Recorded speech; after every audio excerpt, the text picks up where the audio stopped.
Bismillah ar-Rahman ar-Rahim. We start with the another March 23 paper, which is a paper 2.2, and this is the first video on that paper. So I hope this is going to help you in the coming exams. As we all know, this paper is for 1 hour and 15 minutes, and it's going to be on the same day as paper 5.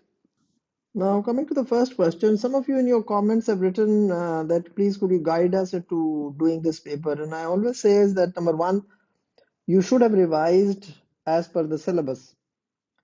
If you revise according to syllabus exactly, you can know which part of the syllabus is being examined. So if you revise from the syllabus and you can actually, just type the syllabus point, the learning outcomes, and you can actually get all the information from the internet. So table 1.1 lists cell structure that can be found in eukaryotic cells or prokaryotic cells. Some of these cell structures can be found in both types of cell. Complete the table by using a tick to show that the cell structure can be present in a particular type and a cross to show that the cell structure cannot be present. Put a tick or cross in every box. The top row has been completed for you. Now as you look at it, it says nucleus. Is it present in eukaryotes? Yes, it is not present in prokaryotes. Now the Golgi body is present in eukaryotes, but it is not present in prokaryotes. Then circular DNA. Now circular DNA, this is where the challenging question. This is the student who would have got an A star for this. Circular DNA, is it present in eukaryotes? And you'll say no. And then you're not remembering that eukaryotes have mitochondria in them. Eukaryotes have chloroplast in them. So eukaryotes can be anything, can be an animal cell, can be a plant cell, can be a fungus cell, can be a protoctist as well. So if you don't remember that, well, you're going to get this line wrong. And this was a very critical line that you would have forgotten that circular DNA is present in mitochondria and chloroplasts. So that is why it's a tick here and a tick here. Then 70S ribosome. Again, you are going to get this wrong because you're not remembering that eukaryote cells have mitochondria and chloroplast where you have 70S ribosome. So now the question is that you need to revise this very thoroughly to be able to not make any mistake in this. This question, when you're doing this question, you have to realize you have to visualize this. Prokaryote. Prokaryote is a bacteria. What does it have? Cell wall, cell membrane. It has maybe or may not has a capsule. Then it has a nucleoid or a DNA. Now this is the circular DNA that we see here. And then it could have also some plasmids. But in the eukaryotic cell, which can be an animal, can be a plant cell, can be a fungus, can be a protoctist, it has a whole lot of organelles. Of course, the cytoplasm is the common thing, the ribosome is the common thing, and the cell membrane is a common thing. In a way, this ribosome is an incorrect labeling. Why? Because this is an 80S ribosome, while this is a 70S ribosome. So it should have actually, if it was labeling it 70S, then it should have referred to the mitochondria, which has 70S ribosome. And then it has Golgi body, but this one does not have any Golgi body. Then it has a nucleus, nucleoplasm, nucleolus, nuclear envelope. Then it has lysosomes, which are Golgi vesicles, which contain hydrolytic enzymes, microtubules. It has rough and smooth endoplasmic reticulum that is not present in the bacteria. So a quick, you can always do a quick revision. You should go through the syllabus before you take this exam. On the day of the exam, before that, you should go through the syllabus and revise anything which is not very clear to you. Then coming to the B part of the question, all cells have a cell surface membrane. Figure 1.1 shows a transmission electron micrograph of part of two adjacent animal cells, cell 1 and cell 2. So this is cell 1.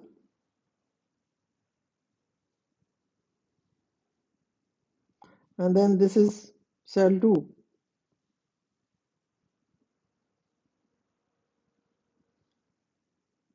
Now in between is them some space. Now what is that space called? You have to know it.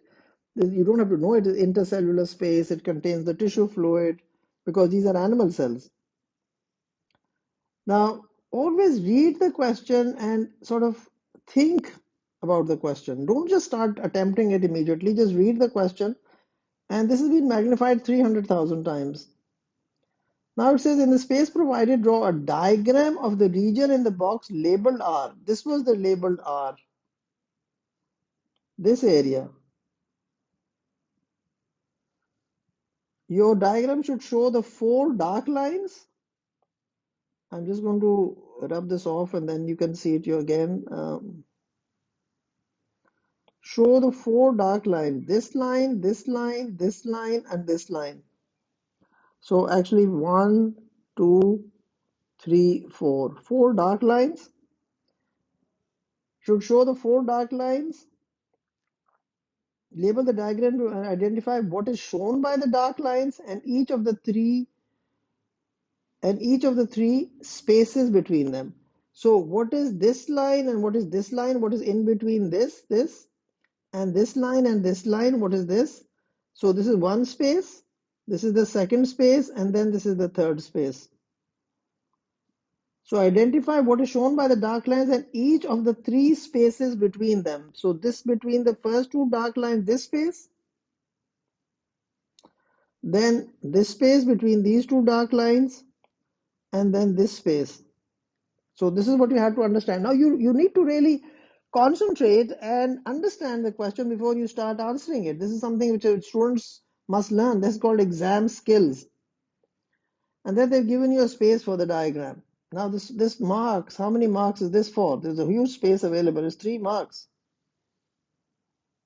Now if you look at it carefully, what were the 2 lines showing? The 2 lines were showing the phosphate heads, and the space in it was the fatty acid tails, or you could have said the hydrophobic core, while the phosphate heads you could have said was the hydrophilic phosphate heads.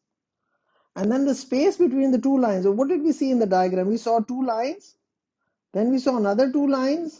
So this was the phospholipid bilayer, this was another phospholipid bilayer, and in between was the intracellular space, or you could have said the tissue fluid, because why? They were animal cells. So phosphate heads, so these are the, I've sort of drawn a diagram to explain it to you, that what were you actually seeing? You were actually seeing an electron, cell membrane cannot be seen, it's only 5 to 7 nanometers. It can only be seen with an electron micrograph. You cannot see the details of it in a light microscope. You don't even see it. You shouldn't actually be seeing it also. It's just a boundary which you see. In plant cells, of course, you see the cell wall, which is very, very 5 micrometers.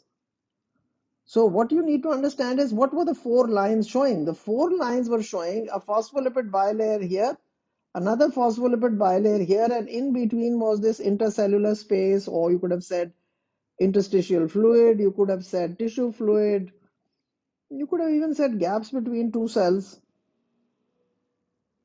So if you look at the diagram back again, I'll just take it back again to it. What were you seeing? You were actually seeing these 4 lines.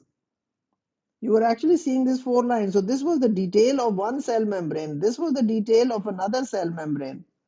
And in between was a space. So this was one cell. This was one cell. And then the other cell was on the other side, which I have just drawn for you. Now, as you read the part C of the question, it says mitogens. So something to do with mitosis. Mitogens are short chains of amino acids. So there's amino acid 1, there's another amino acid. So they're connected. Maybe 10, 20, 30 amino acids. They function as cell signaling molecules. Mitogens are released from secretory cells and travel in the blood to target cells, where the mitogens bind to cell surface receptors. The target cells respond by progressing from the G1 phase to the S phase of the mitosis cell cycle. Now, either you know this or you don't know this. This is a very direct question. Either you know what is a cell cycle and you know the G1 phase in which the organelles replicate, in the S phase, DNA replication takes place. Now, for 2 marks, they're asking you a very direct question. Outline what happens in the G1 phase and S phase of the mitotic cell cycle. So, what happens in the G phase? Direct question. There is going to be what? Increasing number of organelles. Organelles replicate, or you can say increase in the volume of the cytoplasm, or you can say increase in transcription and translation, so more proteins are synthesized. Because now what is going to happen?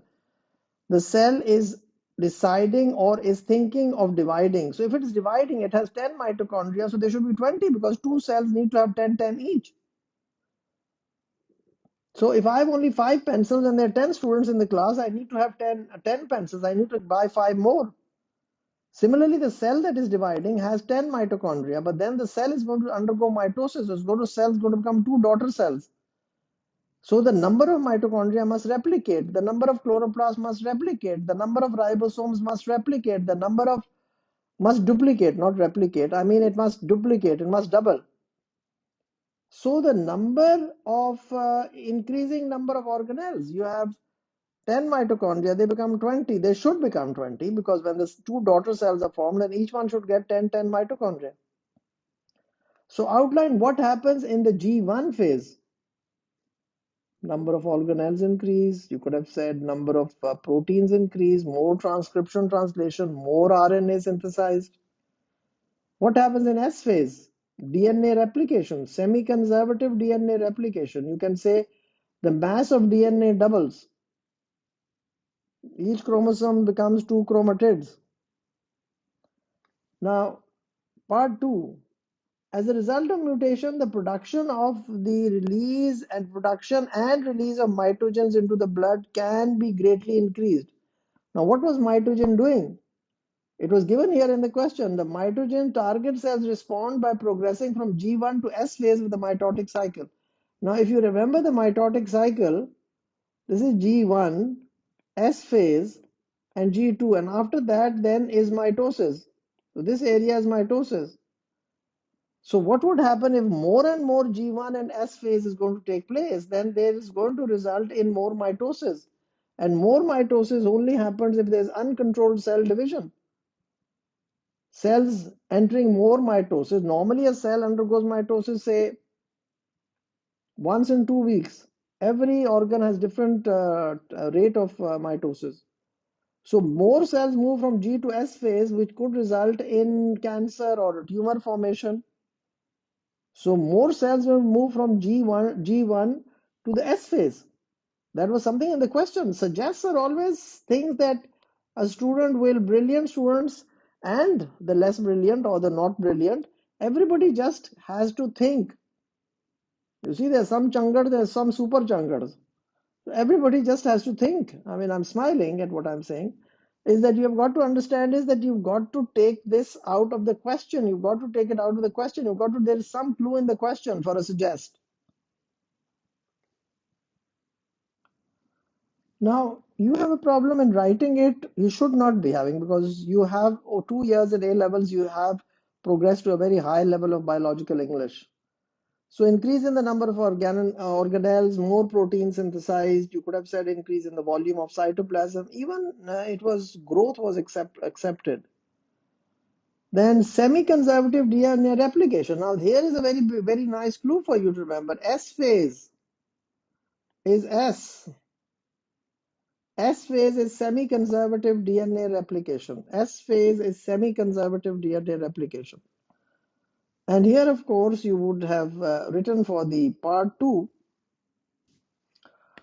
So possible consequence, 1 mark, uncontrolled cell division, uncontrolled mitosis, more cells move from G1 to S phase, tumor, cancer formation, or you would have even said resting cells might enter mitosis. Now coming to question number 2, cysteine is an amino acid containing sulfur. Figure 2.1 shows the structure of the molecule formed by joining two cysteine molecules together. As 1 mark. Draw a circle around an R group in the molecule. You see, if there are 2 amino acids, there have to be 2 R groups. So that is why it said draw a circle around an R group. There are actually 2 R groups. So you could have been asked something like that. Draw a circle around the R groups. But if it said 2 amino acids, then there would be 2 R groups. But there would be 1 peptide bond. Now I'm just revising this with you. It's not in the question. This would be the peptide bond between N and C. Okay, what does the next question says? Now, I wanted to just revise this with you for a minute and then we'll go on to the next question. Now, if you look at it, interesting thing is when two cysteine amino acids join, it forms a dipeptide which is called cysteine. And there's a disulfide bond between it. So the loss of hydrogen and the addition of hydrogen and the two cysteine, this is one cysteine and this is the second cysteine. So there is of course, I'm not saying there is going to be a peptide bond between whatever amino acid, but these amino acids can also form a disulfide bond. So, this is one here, here, here, here, here, here, here. Now, this amino acid and this amino acid is going to form a disulfide, but this one has to be cysteine as well. This one has to be cysteine as well. Because you see, to form a disulfide bond, you must have amino acids with sulfur in it. And there are only two amino acids with sulfur. I keep on telling you this again and again.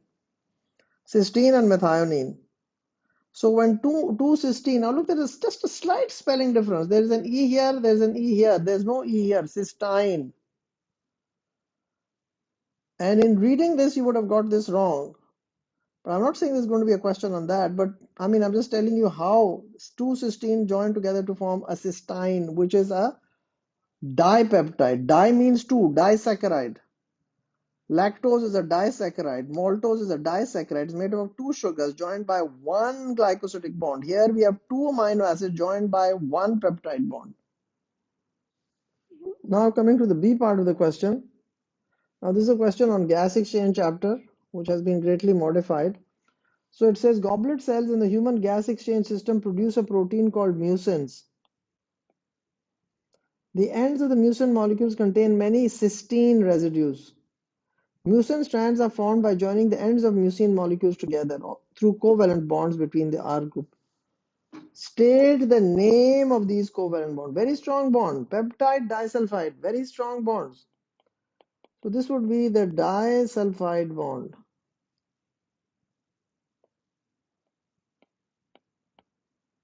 So name of these covalent bonds. They've given you a clue. Cysteine, sulfur.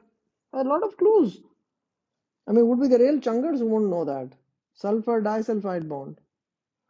Mucin strands are transported out of the goblet cells and then absorb water to form mucus. Mucus is that sticky thing to which the dust particles and people who, when you inhale air, could be having dust particles, could be having some smoke particles, could be having bacteria, could be having viruses because the person next to you is sneezing, so he's throwing tons of virus in the air. Suggest and explain how mucus strands are transported out of the goblet cells. So you have to understand this is the goblet cell. And if mucus is being secreted here or if mucus is being made here, so then how is it going to be thrown out? And the first thing which should come to your mind is exocytosis. And then, of course, it's because they've asked you suggest and explain how they are transported. So exocytosis will get you 1 mark. That is an essential mark scheme point. Vesicles containing mucin will move to the cell membrane. Vesicles made from the Golgi body, they will fuse with the cell membrane and are requiring active process, so it requires ATP because exocytosis is a energy requiring process, and because ATP is a universal energy currency, so ATP will be needed to have this to make this possible, so that the mucus is, as it says in the question, are transported out of the goblet cell. So how is it going to be thrown out of the goblet cell? This mucus, this is going to fuse with this, and then it's going to burst, and the contents will be released outside. Now the question is, why are we talking about what is the clue in the question? It says mucin are transported out of the goblet cells. Well, what was mucus? Mucus, if you remember your bio, it's a glycoprotein. So that means it is made on the ribosome, but then it is transferred to the Golgi apparatus, where we call it post-translational modification.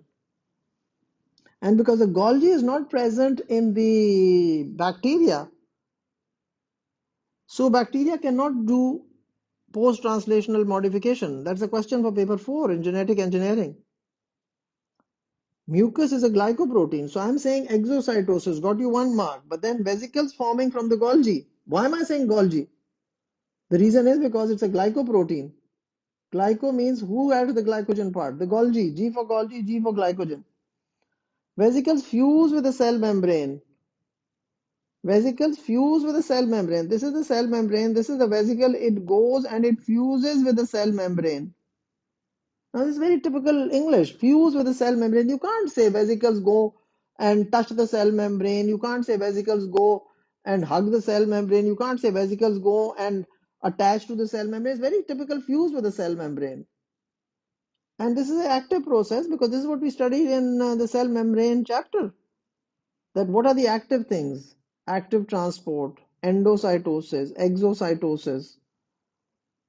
What was passive processes? Osmosis, diffusion, facilitated diffusion. So you need to be really very good in your syllabus and know it very well. Then the next part of the question says cystic fibrosis is a genetic disease caused by a mutation in the human CFTR gene. This results in mucus that is thicker. Thicker is the wrong word, it's highly viscous. It's thicker than normal. Suggest how thicker mucus interferes with the maintenance of healthy gas exchange surfaces in the lungs. Now here comes the question. Should I give AS or should I give composite? Now, children who will be giving the composite means they would have done this in A2. Cystic fibrosis is a topic in A2. So they exactly know what we're talking about. You're taking the AS exam. You may or may not know this. But if you're taking it, the 5 papers together, then you are at an advantage. That's why I'm very much against the AS. I feel you should all be taking the composite, all the 5 papers at one time. You are much better in this paper then. So how the thicker mucus is, of course, the thicker mucus is cilia will have difficulty in moving the mucus. So the pathogens will build up. So more chance of diseases which those pathogens cause. If it's a bacteria, it will cause bacterial disease. If it's virus, it will cause a viral disease. So because this is very thick or you can say highly viscous, so the cilia will going to have difficulty moving the mucus. Pathogens will build up because all those bacteria and viruses which were sticking to the mucus is unable, this mucus is not shifted upwards to the throat where it is swallowed. That's the normal functioning of the cilia.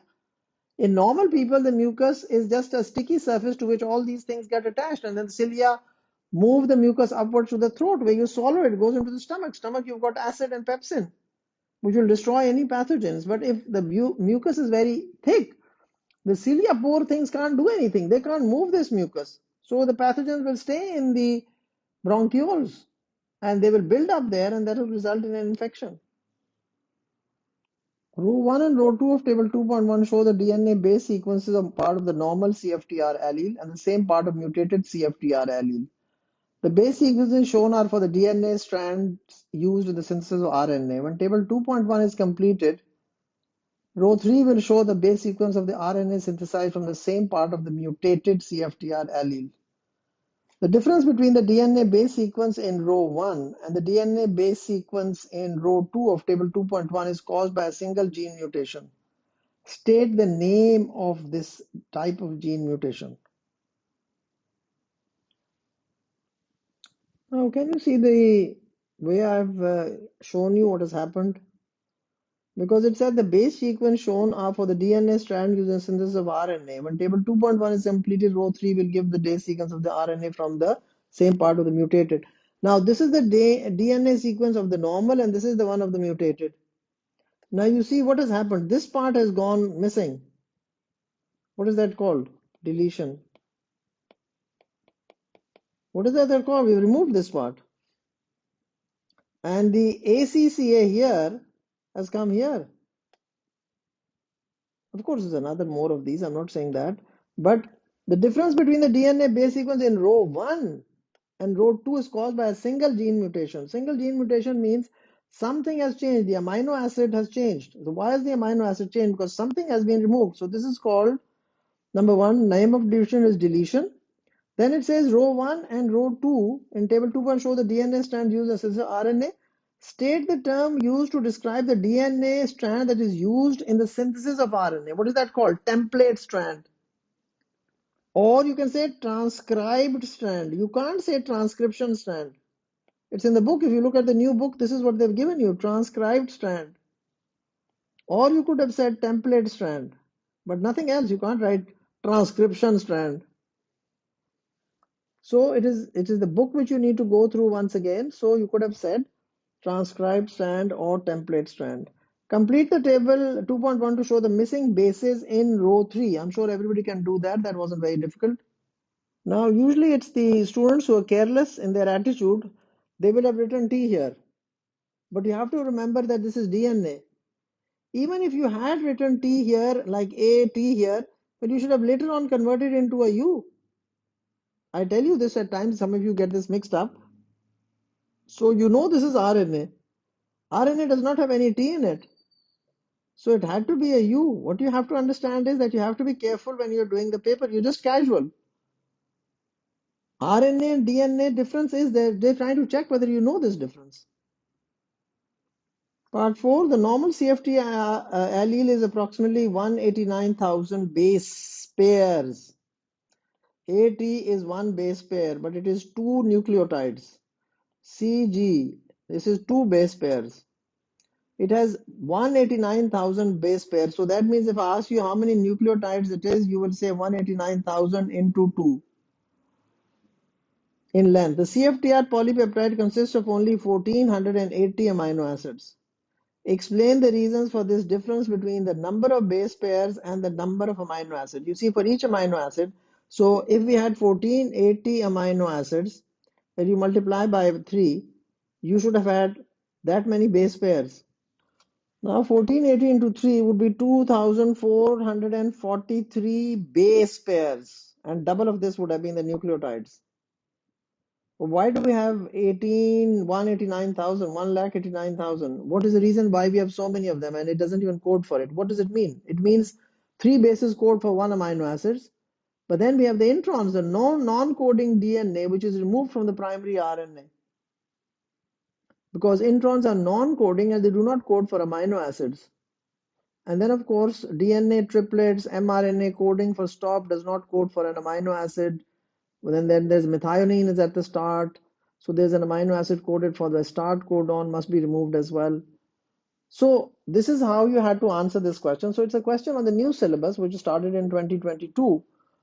And this is the third exam for that syllabus. So you'll be talking about the introns. So you could have said 3 bases code for one amino acid. Introns are the non-coding DNA, which are removed from the primary transcript. So there's a pre-mRNA and then there's an mRNA, because the introns do not code for an amino acid. So you could have got your 3 out of 3 by writing and explaining these points.